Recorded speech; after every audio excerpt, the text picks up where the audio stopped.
बिस्मिल्लाहिर्रहमानिर्रहीम अस्सलाम वालेकुम वरहमतुल्लाहि वबरकातुहू। मैं इरफान अली और मैं आपको इरफान अली फूड सीक्रेट्स में खुश आमदीद कहता हूँ। दोस्तों, आज मैं आपके लिए एक और शानदार और मज़ेदार रेसिपी लाया हूँ। बच्चों और बड़ों का पसंदीदा कुरकुरे की रेसिपी आज मैं आपके साथ शेयर करूँगा। वैसे तो कुरकुरे चावलों के आटे से, सिंपल आटे से और सूजी से भी बनाए जा सकते हैं और आप ये रेसिपी मैक्रोनी के साथ भी तैयार कर सकते हो, लेकिन आज हम ये रेसिपी पास्ता से तैयार करेंगे, जो बहुत आसानी के साथ तैयार होता है और इसका जायका बाजार के कुरकुरों से ज़्यादा बेहतर होता है।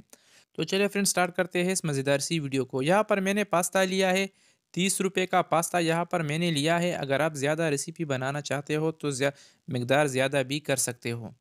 और यहाँ पर मैंने कढ़ाई को चूल्हे पे रख दिया है। इसमें मैंने सिंपल सा पानी शामिल किया है और इस पानी में हमने तकरीबन 3 से 4 चम्मच कुकिंग ऑयल को शामिल किया है और आधा चम्मच नमक भी हमने इसमें ऐड किया है और इसको हमने अच्छी तरह से उबाल लिया है। आप इसे देख सकते हो। उबालने के बाद अब हम पास्ते को इस कढ़ाई में शामिल करेंगे और इसको मीडियम चूल्हे पे हम इसको मज़ीद पकाएंगे। यहाँ पर मैंने रंग बिरंगे पास्ता लिया है। आप किसी भी शेप में, किसी भी डिज़ाइन में पास्ता या मैक्रोनी का इस्तेमाल कर सकते हो। तो आप दोस्तों से हमेशा की तरह एक छोटी सी गुजारिश है, अगर आप हमारे चैनल पे नए हो तो हमारे चैनल को भी ज़रूर सब्सक्राइब करें और वीडियो को भी ज़रूर लाइक और शेयर करें। अल्हम्दुलिल्लाह हमने पास्ते को तकरीबन 5 से 6 मिनट तक मीडियम चूल्हे पे पका लिया है और आप इसे देख सकते हो कि हमारा जो पास्ता है ये तैयार है। लेकिन इसको आप दोस्तों ने ज़्यादा नरम नहीं करना है, बल्कि इसी स्टेज पे आपने इसको नीचे उतारना है और इसको बाहर निकालने के बाद फिर इसके ऊपर ठंडा पानी शामिल करके इसको अच्छी तरह से दोबारा धोना है, ताकि इसका जो पकने का प्रोसेस है ये इसी टाइम रुक जाए। लेकिन इसको आपने किसी चान वगैरह में रखना है ताकि इसमें जो एक्स्ट्रा पानी है ये इससे अच्छी तरह से बाहर निकल सके। तो आप इसे देख सकते हो कि अब हम इसको ठंडा पानी से मज़ीद धोएंगे। दोस्तों, ये एक सिंपल सी और आसान सी रेसिपी है और इसमें टाइम भी ज़्यादा नहीं लगता और इस पर ख़र्चा भी बहुत कम आता है और ख़ासकर ये बच्चों की पसंदीदा रेसिपी है। तो इसलिए इस रेसिपी को आप घर में एक बार ज़रूर ट्राई करें। इंशाल्लाह इसका जायका आपके सब घर वालों को इसका जायका बहुत ज़्यादा पसंद आएगा। अल्हम्दुलिल्लाह इसको हमने बाहर निकाल दिया है और इसमें जो एक्स्ट्रा पानी था वो भी हमने इसे रिमूव किया है। और अब हम इसको मज़ीद क्रिस्पी बनाने के लिए हम इसमें शामिल करेंगे 2 चम्मच कॉर्नफ्लावर यानी नशास्ते का और 1 चम्मच मैदा हम इसमें शामिल करेंगे।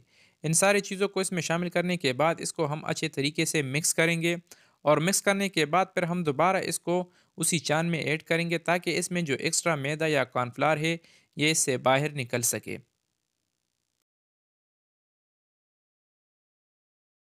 अच्छा, तो अब बारी आती है इसे फ्राई करने की। यहाँ पर हमने कढ़ाई को चूल्हे पे रख दिया है और हमारी जो ऑयल है ये भी अच्छी तरह से गर्म हो चुकी है। तो अब हम सारे पास्ते को इस कढ़ाई में शामिल करेंगे और 2 से 3 मिनट तक हम इसको बिल्कुल भी नहीं छेड़ेंगे और 3 मिनट के बाद फिर हम इसको मिक्स करेंगे। तो आप इसे देख सकते हो, लेकिन ऑयल आप लोगों का अच्छे तरीके से गर्म होना चाहिए।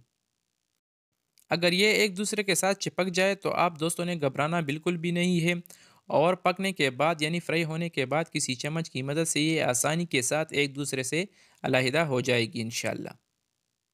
फाइनली दोस्तों, अल्हम्दुलिल्लाह हमारे जो क्रिस्पी कुरकुरे की जो मज़ेदार रेसिपी है ये तैयार है, रेडी है। आप इसके कलर से भी अंदाज़ा लगा सकते हो। इसका जो कलर है ये मुकम्मल चेंज हो चुका है और अब ये तैयार है। तो यहाँ पर अब हम चूल्हा बंद करेंगे और इसको नीचे उतारेंगे और इसका फाइनल व्यू भी हम आपको दिखाएंगे और कुछ चीज़ें हम मज़ीद भी इसमें शामिल करेंगे ताकि इसका जो जायका है ये मज़ीद बेहतर हो जाए। तो अब हम कुरकुरे को इस बाउल में ऐड करेंगे और अब हम इसके ऊपर 1 चम्मच चूरन चाट मसाला शामिल करेंगे, आधा चम्मच ज़ीरे का पाउडर और हस्ब ज़रूरत यानी थोड़ा सा नमक भी हम इसके ऊपर ऐड करेंगे। क्योंकि नमक हमने पहले भी पानी में शामिल किया था तो इसलिए नमक एहतियात के साथ इसमें शामिल करें। और ये रेसिपी मैं बच्चों के लिए बना रहा हूँ तो इसलिए यहाँ पर मैं लाल मिर्च का पाउडर शामिल नहीं करूँगा। अगर आप करना चाहते हो तो आप इसमें लाल मिर्च का पाउडर भी शामिल कर सकते हो। तो दोस्तों, कैसी लगी हमारी आज की आसान सी और मज़ेदार सी रेसिपी? उम्मीद करता हूँ आप दोस्तों ने हमेशा की तरह हमारी आज की आसान सी रेसिपी काफ़ी पसंद की होगी। अगर वीडियो पसंद आई है तो वीडियो को भी लाइक करें और शेयर करें और चैनल को तो ज़रूर सब्सक्राइब करें। तो फ्रेंड्स, मिलते हैं नेक्स्ट वीडियो में, तब तक के लिए अल्लाह हाफिज़।